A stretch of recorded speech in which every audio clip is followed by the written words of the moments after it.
Why is it so hard for you as a B2B consultant to find a lead gen agency that will solve your client acquisition problems, preferably forever? Why does it always look like there's either complete rookies who know nothing about your business or borderline scammers who promise to fill your calendar with 100 qualified leads a month? We'll get into the reasons for this in this video, but it may come as a bit of a surprise to you. I'm not going to be taking a big fat dump on the agencies themselves. I'm actually going to reveal that there's an underlying problem in each of the available business models that make a successful long-term collaboration very difficult, borderline impossible.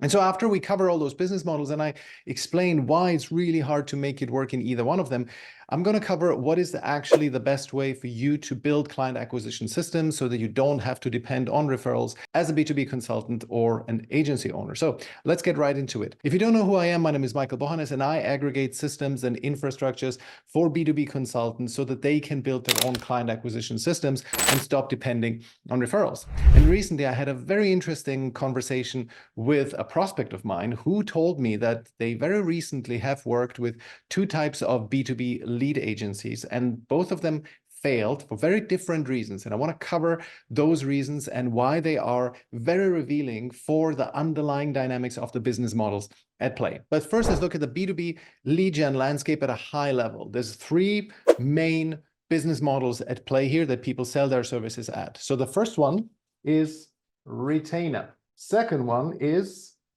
pay per X. Usually that's pay per call. So let's just call it call for simplicity, but it could be other things, could be qualified call, could be somebody who ticks a couple of boxes. So it's usually some kind of pay per prospect. And then the third one is revenue share. And you see how these three things are at different stages of the conversion funnel, right? The retainer usually starts above the funnel itself. Agencies that charge a retainer fee get paid no matter what success they bring. Of course, if they don't bring success after a couple of months, they will usually get fired, but they get paid no matter what. And this is why the retainer model is, of course, the most sought after. This is what most agencies want to achieve. They get paid, they will try their best, but if they cannot get results, it's the client's problem. The pay per call is sort of midway down the funnel because you only get paid based on sales calls, but there does not have to be necessarily a success. Of course, if you book 20 sales calls and none of them converts, at some point the client will also stop working with you anymore, but at least you got paid something, at least from the agency's point of view. And then revenue share, that is, of course, at the very bottom of the funnel. And so retainer models are, of course, what most agencies want to reach, and it's also what the most successful agencies charge. Like if you work with a branding agency and so on, they will just simply take your money, they will do hopefully a good enough job, but the money is gone. And if you have not received immediate payback, that is not on the agency, right? They can simply walk away with their money, part ways. Maybe you give them a testimonial or not, but that's just how it is. And in our space, the B2B consulting space, with relatively small players, like people not making more than, let's say, 200,000-300,000 a year, I've seen people commit this mistake over and over. Namely, they have a certain level of revenue, and from this, they free up some kind of like a monthly retainer model, and they pay an agency that promises them to do something. For example, to build their brand, or to help them build a LinkedIn group, build a community, or they help them to grow their YouTube channel, for example. Now, all of these are definitely worthwhile marketing tactics to help elevate your brand. The problem is that retainer agencies tend to work on the marketing level and not the sales level. They try to make you more well-known, but what you at this point have not uncovered yet is how to actually sell to strangers, how to get a conversion out of someone.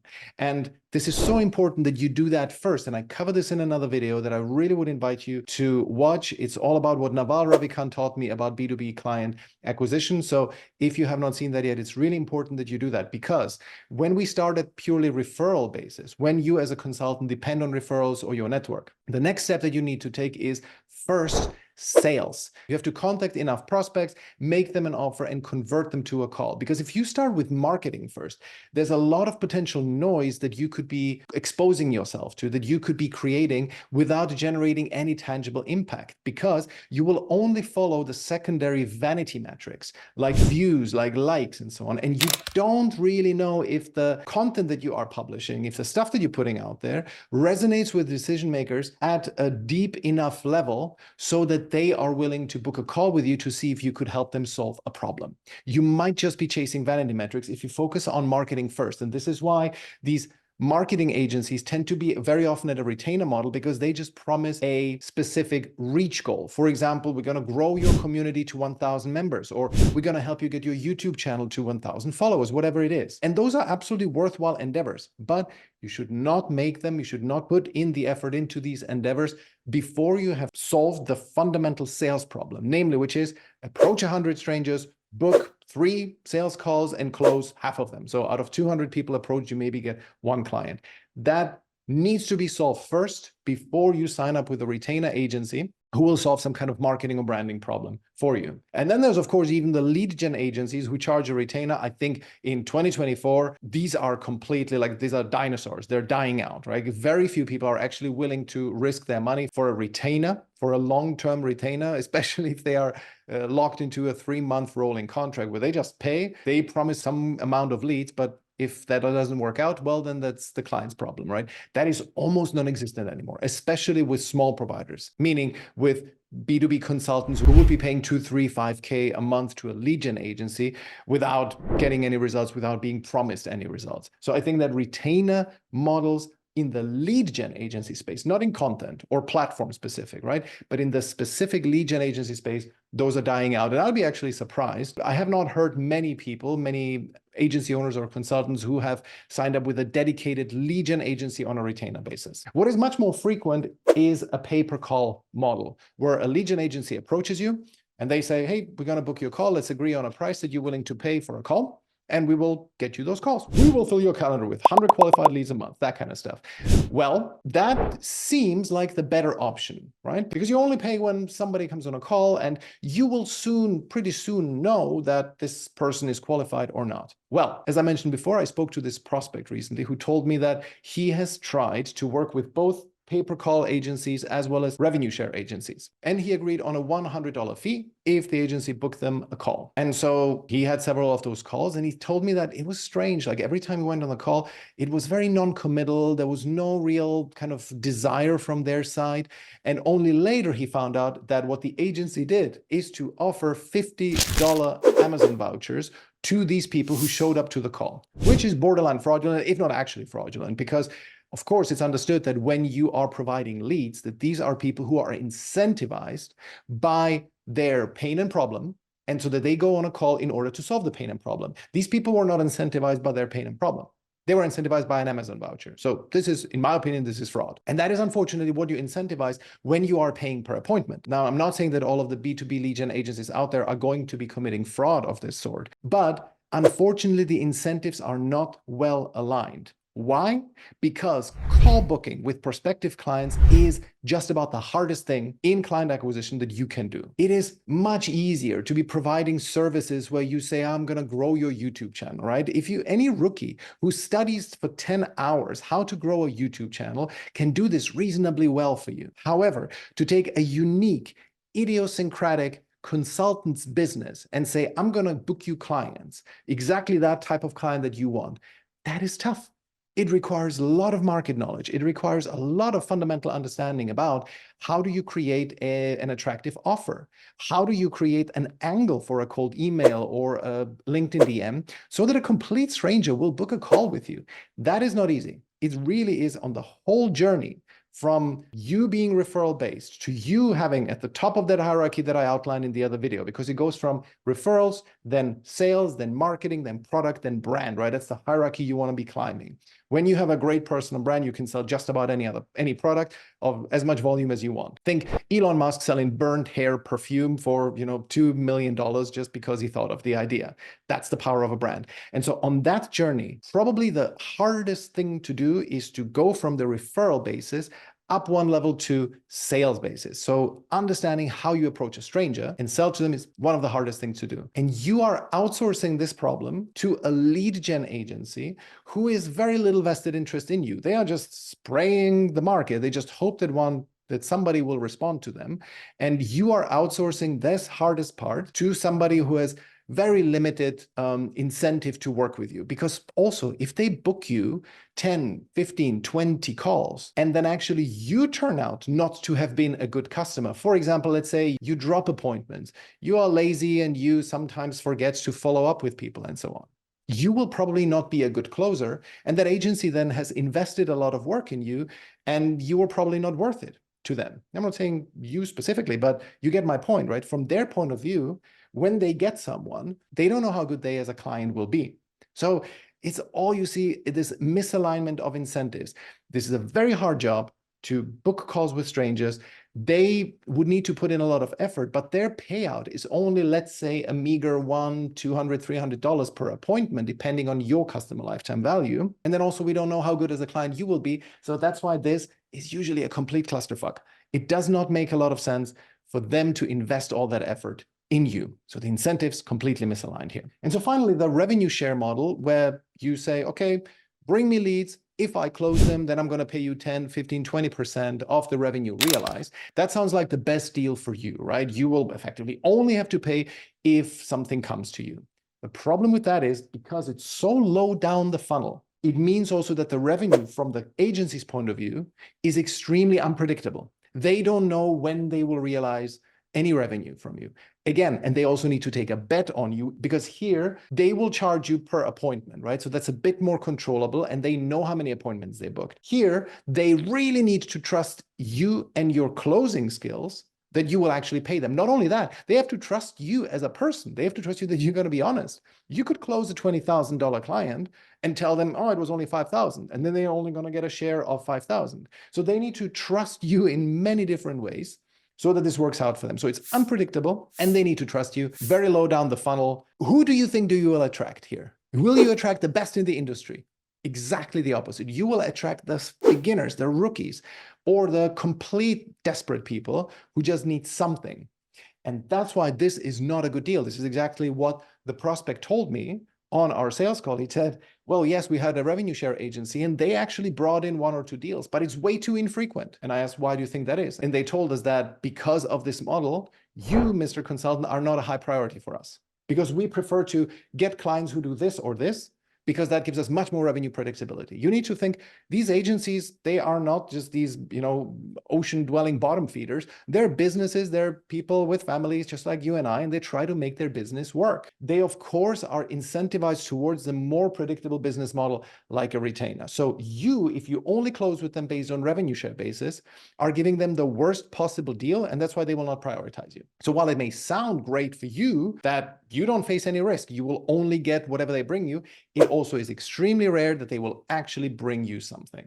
And in turn, if you are actually trying to start a lead gen agency, then I strongly recommend this model actually. Get somebody who seems really trustworthy, somebody maybe who you know, and try to get them deals and only get paid on their realized revenue. You will get a success story out of it. People will tell you that obviously you know what you're doing. You're going to testimonials, maybe a referral or two. But then as soon as you have that, aim to go up here, right? You want to move to the retainer model as an agency owner. This is only the realm of beginners. And so beyond these 3 models, there's also a sort of model that is a bit of a fever dream of some B2B consultants who think that the lead gen provider who came to them will become something of their co-founder. They say, hey, I just don't want to have anything to do with client acquisition. I'm an expert in this field, and I only want you to bring me the deals. And you're going to get compensated based on revenue, and we can sort of build this together. This can be a great business for you. Well, that effectively means you're looking for a co-founder. And how do you expect that somebody who just approached you via cold email, they know nothing about you, that they will go into such a trusting relationship with you right off the bat, right? That just betrays a certain lack of business sophistication and expertise that you expect a stranger who came to you will be willing to become your co-founder, right? It's just not going to happen. So that is kind of, I didn't want even to mention it here because it's not really a viable business model. All of these 3 actually work and they are in the market. They don't work very well. That's the whole point of this video, but they exist. This kind of co-founder thing does not exist at this low level. It does exist the higher you get. Like that's why, for example, Alex Ramosi, he is running effectively a private equity company where he invests into businesses that make at least $1 million in profit. And he just whips their client acquisition and even their internal structures, how they deliver, into shape so that they can become whatever 10, 20, 30 million profit businesses. But it's very key, and this is why Alex Hormozi always mentions this, is that the minimum threshold that a business needs to meet for them to even be eligible is they need to make $1 million in profit. Below that, it's basically too much of a solopreneurship. There's no real business. Only from $1 million in profit, you are starting to have a semblance of traction that is worth investing in and in actually putting in effort in whipping you into shape, just like a co-founder would. But when you make low six figures or high five figures, nobody will come to be your savior. Nobody will come to be your co-founder. You have to figure this out yourself. And this is my main point here, is that all of these failures of these three models, especially when lead gen is concerned, this works in a branding and marketing environment. I'll get to that. But in the context of lead gen agencies, these three models, by and large, do not work. I have now spoken to probably 1,000 B2B consultants, agency owners, and the like, discussing their client acquisition methods. I have so far not once heard of a long-term successful relationship with a paper lead agency or a revenue share agency, even a retainer agency in the B2B lead gen space, that would have worked. It never works. If it works, it's always very, very temporary until they've exhausted some of their markets, some of their sources of leads. But it just almost never works. And the interesting thing is, where lead gen agencies do work is in the B2C space. For example, in the area of beauty and health treatments, dentists and the like. Their B2C agencies work. Why? Because the service is much more standardized. It's a dentist appointment, it's teeth whitening, it's hair transplant, it's some kind of facial thing that women do, whatever it is, right? Any kind of cosmetic treatments. All of that works. Why? Because it's highly standardized. People know what this is, and the decision usually comes based on a specific sub method or like a new derma abrasion method, and let's try this, but it's usually just a facial. People know what it is. However, when it comes to consultants, very often their services are highly customized. Oh yeah, we work with these types of businesses, but not those. And we provide this kind of service, but not this, what usually some other people do. It's way too unique and idiosyncratic so that lead gen agencies could just take you, plug you into their system, and boom, it works.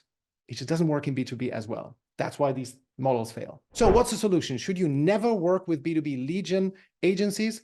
Well, not necessarily never, but you should never expect them to solve your client acquisitions as the main thing. It cannot be the cake. It can only be the cherry on the cake.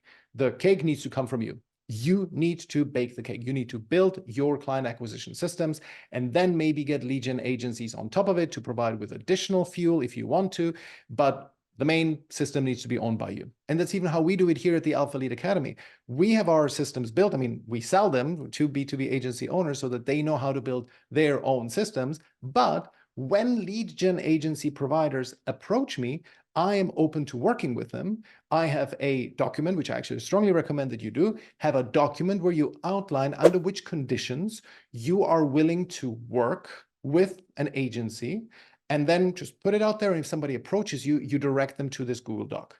And if they like it, then they can contact you and say, okay, we're willing to work under these conditions. Actually, I'm going to leave a link to my Google Doc where I outline to lead gen agencies how I'm willing to work with them in the description of this video or in the show notes to this episode. So check it out and feel free to copy it and make it yours. That is how we work with one lead gen provider who once approached me.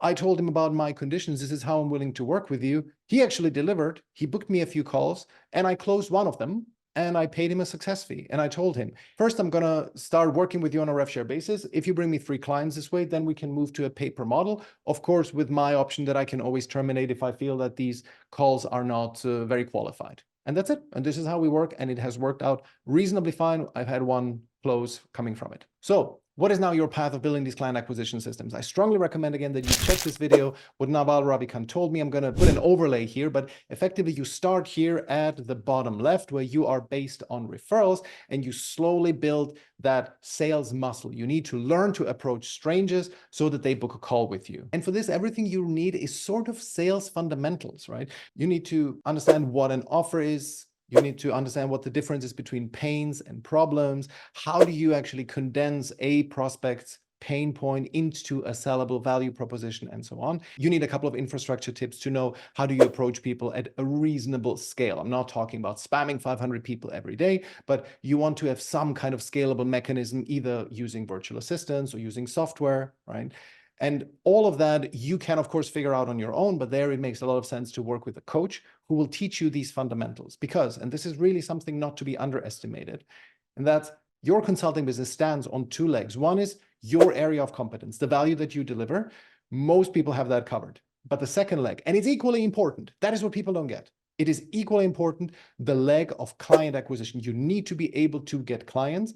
Unless you're so incredibly good at what you do, you're truly the top 0.1% in the world that you constantly have a full pipeline. Yes, in that case, you really do not need any sales and marketing skills. 99.9% of you watching this will not be in the 0.1% category because this is just math. You're not in a 0.1%. So that's why we need to learn sales and marketing. And you very likely, if you are a subject matter expert who is consulting companies on this, you probably have very little idea about sales and marketing. And it is quite a comprehensive and complex field. It's not super trivial. And so you need to learn it. And that's why it's a really good idea to work with a coach in this context. But then once you have that sales muscle figured out, then you move on to marketing. And at that point, it makes a lot of sense to work with an agency, because good agencies, especially those who work at a retainer model, are platform experts. There's two types of agencies, broadly speaking. One is a conversion-oriented agency, and the other one is a content-oriented agency. Conversion, of course, means that they will, for example, they understand Facebook ads so well, they know all this pixel stuff and whatnot, and you can, of course, choose to become an expert in it, but at some point there is diminishing returns in you learning a platform so well that has such fast developing dynamics that it changes so often. At some point, you need to have the experts run it. So the platform specificity will be covered by the agency, whereas the sales fundamentals need to still be covered by you. The agency can, for example, give you advice on how to run a good webinar. But there, as far as the webinar is concerned, you should have strong input because you know your market really well. You know their pain point. You know what triggers them to book a call. So the mechanics of running Facebook ads, you can leave that to an agency. And the webinar that incentivizes people to book a call, there you need to have a lot of say in it. Maybe the agency will have a couple of good tips, but that is your domain. Okay, so those are conversion-oriented agencies. And then there's a content-oriented agencies, those who say, we will help you get organic growth on TikTok, on YouTube, on Instagram, whatever it is. They will do maybe even some nitty-gritty work on Instagram, for example, like following others and interacting with them. God knows what you have to do on Instagram. I don't know the platform, but you get my point, right? Growing on a specific platform very often requires some know-how and some grunt work. And that is what the agency can cover for you. It's still advisable that you understand what they do. And this is why I always recommend that when you get a platform expert to work with you, I would only work with those who are willing and sign the agreement in advance that if their system works for you, that you want and that they have to sell you their method for as much as you define it upfront, but they have to sell you their method and exactly explain to you every single thing that they do so that you can then own it. Ideally, you want to have any platform expertise that you rely on in the future. You want to have that in-house. So don't just allow them to do their weird, dark magic and you just benefit from this. If you are a B2B service provider who actually wants to own their marketing fully, you need to understand it yourself. So give yourself the option that after 6 months of them doing it, you buy their method from them. Okay, how do you select from among those agencies? There, it's fairly straightforward. Generally, the more expensive they are, the better they will be. So if you can afford it, always go with the ones that charge more. Second, of course, client testimonials. Have they worked with people like you? And generally, do you have a subjective feeling that they are asking you the right questions, right? This was one of the problems of my prospect that I spoke to who told me about these two agency types that work with them. The first agency type, the pay-per-call one, they charged him $100 per appointment. This is laughably low given that his average customer lifetime value is $100,000 and more. You always should be looking at 1, maximum 2% of the customer lifetime value as being charged per appointment. Why? Because you will probably get maybe 10% conversion rate. So that's why it means that the customer will pay between 10 and 20% per deal closed, which is kind of fair. So having a $100,000 lifetime value customer and only charging 0.1% per call, that should have raised my prospect's alarm bells. He should have thought, those guys are willing to get me leads for $100. They cannot be good. Go away. And because this agency did not ask good questions, they didn't even basically understand his business model, that is what should raise your suspicion and walk away from them. And so conversely, if an agency asks you really good questions, that is a good reason to sign up with them for a retainer model. So it's a subjective experience of, are they any good at what they do? Are they asking me the right question? Last point on the content agencies, don't expect any revenue results from them. If you're getting an advisor, for example, for YouTube growth, don't expect them that they will get you a certain amount of clients. They probably won't. Simply expect them to show you how it's done, and then you incorporate their systems if the metrics are right. If you're getting good views, if you're getting good engagements, that's fine. So I hope this is now clear. I hope that you've understood why it's actually not a really good idea as a B2B consultant who makes less than $1 million a year to go with any of these revenue share or pay-per-call model agencies. And if you're interested in getting your first version of client acquisition systems off the ground, click the link in the description of this video or in the show notes. Very simple. It's a funnel video where for 12 minutes, I'm going to be telling you good reasons why you should book a call with me. If you don't want to click it, that's fine as well. I hope this was useful, and I see you in the next video.